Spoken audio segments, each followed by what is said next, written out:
ഏതോ ഒരു ടാസ്ക് തുടങ്ങാൻ പോവാണ്. കുറച്ച് സമയമായിട്ട് നമ്മുടെ ലൈവിൽ സൗണ്ട് ഒന്നും കേൾക്കുന്നില്ല. എന്തോ സംഭവം എന്നറിയത്തില്ല. ആദ്യം ഷാനവാസിനെ കൺഫെഷൻ റൂമിലേക്ക് വിളിപ്പിച്ചിട്ട് നമ്മുടെ ലെറ്റർ കൊടുത്തിട്ട് വായിപ്പിക്കുന്നുണ്ട്. അതെന്തോ നമുക്ക് കേൾക്കാൻ പറ്റിയില്ല. അത് കഴിഞ്ഞിട്ട് ലിവിങ് റൂമിൽ വന്നിട്ട് ഷാനവാസ് അത് വായിക്കുന്നുണ്ട്. അതും അറിയുന്നില്ല. പിന്നെ കാണിക്കുന്ന ഇവരെല്ലാവരും കൂടെ ഓരോ നമ്പർ ഇങ്ങനെ എഴുതിയിട്ട് ചുരുട്ടി ഇങ്ങനെ ഒരു ബൗളിലിടുകയാണ്. എന്നിട്ട് ഓരോരുത്തരും അത് എടുക്കാൻ പറയുന്നു. അങ്ങനെ റൗണ്ടിലിരുന്ന് എല്ലാവരും ഓരോ നമ്പർ എടുത്ത് ഇപ്പോൾ ഇവർ ചോദിക്കുന്നുണ്ട് 1 ആർക്കാണ് കിട്ടിയേ, 5 ആർക്കാണ് കിട്ടിയത്, 2 ആർക്കാണ് കിട്ടിയെന്നൊക്കെ ഇങ്ങനെ ചോദിക്കുന്നുണ്ട്. അങ്ങനെ അതെല്ലാം കഴിയുന്നതിൻ്റെ ഇടയ്ക്ക് നമ്മുടെ ഇത് തുടങ്ങുന്നതിന് മുമ്പ് തന്നെ ഒരു സംഭവം ഉണ്ടായി. അനുമോള് ടോയ്ലറ്റിലേക്ക് പോയിരിക്കുകയായിരുന്നു. അപ്പോൾ നൂറ വിളിക്കാനായിട്ട് പോകുന്നു.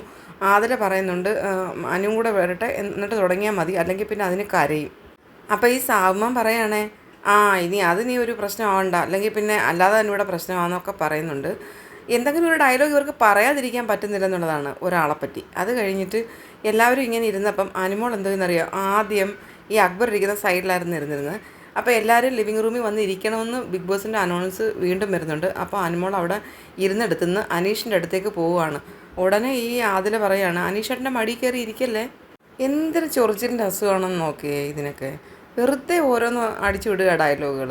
അപ്പോൾ അനുമോളും അനീഷും തൊട്ടടുത്തടുത്താണ് ഇരിക്കുന്നത്. അവരൊരക്ഷരം പോലും റിപ്ലൈ ചെയ്യുന്നില്ല. അനീഷ് സൈലൻ്റ് ആയിട്ടിരിക്കുന്ന അതുപോലെ അനുമോളും.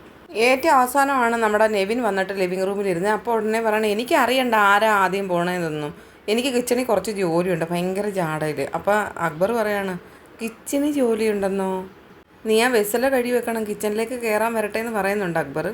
ഓരോരുത്തർക്കും കിട്ടിയിരിക്കുന്ന നമ്പറിൻ്റെ ക്രമം പറയാൻ പറഞ്ഞാൽ അങ്ങനെ എണ്ണീറ്റ് ഓരോരുത്തരും പറയുന്നുണ്ട്. അനുമോൾക്ക് കിട്ടിയത് 6-ാം നമ്പറാണ്, അനീഷിന് 7, ആദില 5, 1 ഷാനവാസ്, 2 നൂറ, 3 അക്ബർ, 4 സാബുമാൻ, 5 ആദില.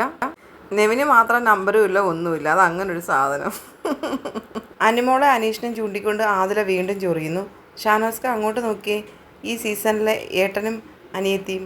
അപ്പോൾ അനീഷ് നോക്കിയിട്ട് ചിരിച്ചു. ഉടനെ പറയാണ്, അതേ ചിരിക്കുന്നു, ഉള്ളി ചീത്ത വിളിക്കുകയായിരിക്കും.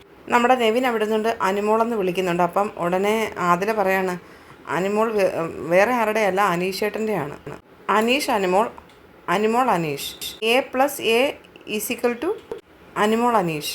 നീയൊക്കെ എന്ത് വേണേലും ഇരുന്ന് പറഞ്ഞു, ഞാൻ മൈൻഡ് ചെയ്യത്തില്ലെന്നുള്ള രീതിയിൽ അനുമോളും. പിന്നെ എന്ത് പറഞ്ഞാലും ഞങ്ങൾ കേൾക്കത്തില്ലെന്ന് അനീഷിൻ്റെ മുഖഭാവത്തിൽ നിന്ന് നമുക്ക് മനസ്സിലാവും. അനീഷ് കളിയാക്കി ചിരിക്കുന്നുണ്ട്. പക്ഷേ ഏറ്റവും വഷളം ചിരിച്ചിരിക്കുന്നത് ഷാനവാസ്. ഇന്നലെ അനീഷ് ഷാനവാസിനോട് പറഞ്ഞതാണ്, ഈ ചളിച്ച തമാശകൾ എവിടെ നിന്ന് ഒപ്പിച്ചുകൊണ്ട് വരുന്നു എന്ന്. സത്യം, അത് വെറും വഷളത്തരം ഉള്ളൊരു ചിരിയാണ് ഷാനവാസിൻ്റെ. വെറും വഷളത്തരം. അയാൾ വിചാരിക്കുന്ന അയാൾ ഇവിടെ വിന്നറാവുമെന്നും പറഞ്ഞ് നടക്കുകയാണ്. 6 പേരും കൂടി ഇരുന്നിട്ട് അവർ 2 പേരെയും കളിയാക്കിയാണ്. അവർ 2 പേരും ഒരു അക്ഷരം പോലും മിണ്ടുന്നില്ല.